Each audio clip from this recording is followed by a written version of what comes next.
আসসালামু আলাইকুম রহমতুল্লাহি ওয়া বারাকাতুহু। হ্যালো এভরিওয়ান, সবাই কেমন আছেন? আশা করছি আপনারা সবাই অনেক বেশি ভালো আছেন and welcome back to my another new video. This is going to be our last video in this series of all documents that we really need to actually consider to come here in Australia for studying.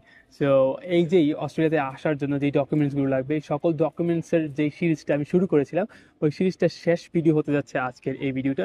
আশা করছি এই ভিডিওর মাধ্যমে আমি সিরিজটা কমপ্লিটভাবে শেষ করতে পারবো and সকল ইনফরমেশন আপনাদেরকে দিতে পারে আমি অনেক বেশি আনন্দিত। অ্যান্ড আশা করছি আপনারাও এই ইনফরমেশনগুলো অলরেডি কালেক্ট করা শুরু করে ফেলবেন। অ্যান্ড কোথাও মিসকনসেপশন থাকলে কিংবা কোথাও নেমে আপনার যে কারেকশনের প্রয়োজন হয়, তাহলে এই জিনিসগুলো সবগুলো কারেকশন করে দেন হচ্ছে আপনি আপনার ভিসা প্রসেসিংটা সামনের দিকে এগিয়ে নিয়ে যাবেন। অলরাইট ফ্রেন্ডস, আজকের এই ভিডিওতে এই 10 নম্বর যে ভিডিওটা, সেই 10 নম্বর ভিডিওতে আমি কথা বলতে যাচ্ছি all about SOP, statement of purpose. So এই স্টেটমেন্ট অফ পারপাস এটা হচ্ছে একটা গেম চেঞ্জার টপিক আর গেম চেঞ্জার একটা বিষয়। সেটা হচ্ছে আপনি যত সুন্দর করে আপনার এসওপিটা ক্লিয়ারভাবে উপস্থাপন করবেন, আপনার ভিসা রেশিও কিন্তু তত বেশি হাই হবে। এখন এই স্টেটমেন্ট অফ পারপাস আমরা অনেকে নিজে লিখতে পারি না, আমরা হচ্ছে এজেন্সির উপর নির্ভর করি, কিংবা আমরা অনেকে ভয় পাই যে আসলে কি লিখবো এই স্টেটমেন্ট অফ পারপাসে।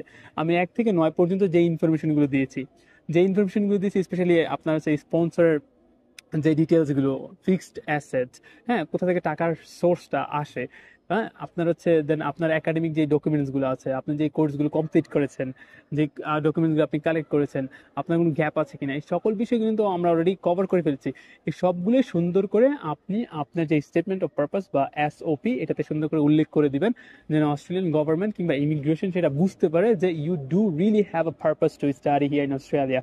আপনার একটা অ্যাকচুয়াল পারপাস আছে অ্যাজ এ স্টুডেন্ট হিসেবে এখানে আসার পর, এখানে পড়াশোনা কমপ্লিট করার পর আবার দেশে ব্যাক করবেন।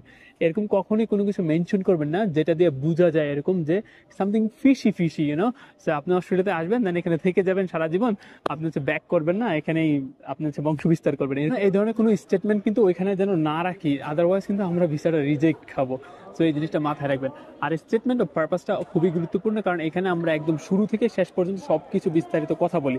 আমাদের একাডেমিক জার্নিটা শুরু হয়েছে কবে, আমাদের কোনো গ্যাপ ছিল কিনা, এই গ্যাপের মধ্যে আমরা কি করেছি, সকল বিষয়গুলো কিন্তু আমরা এখানে তুলে ধরি। আমাদেরকে স্পন্সর কে করবে, আমাদের বাবা করলে আমাদের বাবার কাজটা কি, আমার বাবা কিভাবে আমাকে অ্যাফোর্ড করবে, আমার লিভিং এক্সপেন্সেস, আমার টিউশন ফিস কিভাবে আমি অ্যাফোর্ড করব, ওইটা আমার বাবার কাছ থেকে কিভাবে আসবে, আমার বাবা এই টাকাগুলো কোথা থেকে পায়, ব্যাংক স্টেটমেন্ট, এই সকল বিষয়গুলো কিন্তু আমরা এই স্টেটমেন্ট অফ পারপাসে কিন্তু তুলে ধরি। এবং আমার ট্রু ভিশন যে অস্ট্রেলিয়াতে আমি আরএমআইটিতে পড়াশোনা করতে আসছি বা সুইনবার্নে পড়াশোনা করতে আসতেছি, সো এই সুইনবার্ন কিংবা আরএমআইটি কেন, অন্য আদার্স অনেক ইউনিভার্সিটি আছে পুরো ওয়ার্ল্ডে, কেন অস্ট্রেলিয়াতেই কেন, সব কিলোই কিন্তু আমরা হচ্ছে এই স্টেটমেন্ট অফ পারপাসে কিন্তু তুলে ধরি। এটা হচ্ছে আমাদের ট্রু ভিশন। সো এই ট্রু ভিশনটা যত ক্লিয়ার থাকবে, আমাদের কিন্তু ভিসার ইস্যুটা অত বেশি হাই হয়ে যাবে। সো এই জিনিসটা অবশ্যই মাথায় রাখবেন। Statement of purpose is really easy, কারণ আপনি জাস্ট যা কিছু করবেন, আপনার মানে সকল রিজনগুলো অস্ট্রেলিয়াতে পড়াশোনা করার জন্য, আপনার ব্যাকআপ, আপনার স্পন্সরশিপ, দেন হচ্ছে আপনার একাডেমিক রেজাল্টস, আপনি সকল আপনার ক্যারিয়ারটা আপনি কোথায় দেখতে চান বা ইন ফিউচার আপনি কি হইতে চান, সব বিষয় কিন্তু আমরা এই স্টেটমেন্ট অফ পারপাসে কিন্তু উল্লেখ করি। So that's why this is the crucial thing and game changer thing, I must say that, when it comes to get a visa for studying in Australia. তো এই জিনিসটা মাথায় রাখবেন। এই স্টেটমেন্ট অফ পারপাস আপনি এআই দিয়ে লিখতে পারেন, চ্যাট জিপিটি অথবা ডিপসিক দিয়ে আপনি হচ্ছে আইডিয়া জেনারেট করতে পারেন। আমরা লিখছি না আইএলটিএস এর রাইটিং টাস্ক 2-তে, সুন্দর করে একটা টপিক দিই, তারপর সেটাকে ইভালুয়েট করি, সামথিং লাইক দ্যাট। তো আপনি একটা টপিক দেন, ইভালুয়েট করেন, হ্যাঁ, এটাকে সাপোর্ট করেন আরো কিছু এক্সট্রা ইনফরমেশন দিয়ে দিয়ে একটা হচ্ছে স্টেটমেন্ট দাঁড়া করান। এই স্টেটমেন্টটাকে আবার আপনি পড়েন, আবার এটাকে রিরাইট করেন, আবার এটাকে ইভালুয়েট করেন যে ঠিক আছে, আমার এই জিনিসটা এখানে বলা উচিত না, আমার ওই জিনিসটা এখানে বলা উচিত না, এটাকে আমি কাট করে দেবো, ওইটাকে আমি একদম কাট করে দেবো, এই জিনিসটাকে আমি ইনপুট করবো, ওইটাকে ইনপুট করবো। এই যেই একটা আপনার স্টাডি, তখন আপনি আপনার ট্রু ভিশনটা মনে রাখতে পারবেন। পরবর্তীতে আপনার জিএসটি যে কোনো ধরনের কোয়েশ্চেন আপনাকে করা হোক না কেন, বা আপনি কাঠ গড়ায় দাঁড়ান না কেন, আপনাকে যে কোনো ধরনের কোয়েশ্চেন করুক অস্ট্রেলিয়ার ব্যাপারে, আপনি যে এখানে পড়তে আসতেছেন, তখন কিন্তু আপনি ইজিলি অ্যান্সার দিতে পারবেন, because you have got all the ideas about your statement of purpose. কেন আপনি পড়াশোনা করতে আসতেছেন, সব আইডিয়া কিন্তু আপনার অলরেডি আছে। So you do know everything about the purpose. So আপনার কিন্তু ওই ধরনের কোনো হ্যাসেল কিন্তু পাওয়াতে হবে না। আমরা যখন এজেন্সি কিংবা অন্য একটা মানুষ যে স্টেটমেন্ট অফ পারপাসটা কমপ্লিট করায়, তখন কিন্তু আমাদের অনেক প্রবলেম ফেস করতে হয়, কারণ আমরা তো জানি না আসলে তারা কি লিখবে। তারা তো আমাদের জীবন সম্পর্কে জানে না, তারা তো আমার বাবা সম্পর্কে জানে না, আমার বাবার বিজনেস সম্পর্কে জানে না, আমাদের ইনকাম কত জানে না। হয়তো আমাদের দেখেন দিন শেষে আমরা সবকিছু তাদেরকে দিচ্ছি, সব ইনফরমেশন যেগুলো আমাদের কাছে আছে তাদেরকে দিচ্ছি, তারা তার সুন্দর করে লিখে দিচ্ছে, দ্যাটস ইট। তার জন্য আমরা অনেক বড় একটা অ্যামাউন্ট তাদেরকে পে করতেছি। হ্যাঁ, এটা একটা ক্রুশাল বিষয়, আমি এটা মানি। কিন্তু এটা আপনি চাইলে লিখতে পারেন। পাশাপাশি আপনি আপনার স্টেটমেন্ট অফ পারপাসটা নিজে লিখেন, দেন এজেন্সিকে দেখান, তাদের জন্য আরো ইজি হয়ে যাবে, আপনাকে আরো বেশি প্রায়োরিটি দিবে, কারণ তাদের সময় কম লাগতেছে। আপনার স্টেটমেন্ট অফ পারপাসে সময় তাদের কম দিতে হচ্ছে, কারণ আপনি তো অলরেডি একটা ফর্মেট তাদেরকে দেখিয়ে দিয়েছেন। দেন তারা তাদের মতো করে মোটিফাই করে ফেলবে, তাদের লাইফটা ইজি হয়ে গেলো, আপনার লাইফটা ইজি হয়ে গেলো, আপনার কোনো ধরনের প্রবলেম হলো না।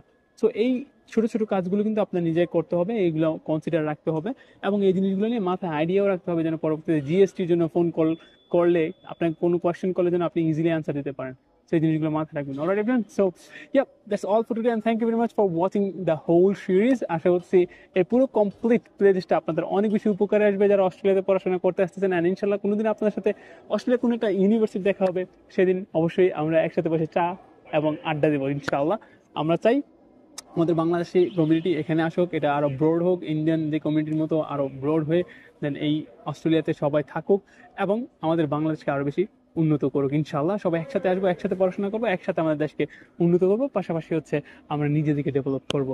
So alright everyone, so that's all for today, and thank you. And yeah, don't forget to share this whole playlist with your friends who is planning to study in Australia. I hope that this playlist would be the best one for him to collect all the documents that is really required to study here. So দেখা হচ্ছে, bye bye, assalamu alaikum wa rahmatullahi wa barakatuh.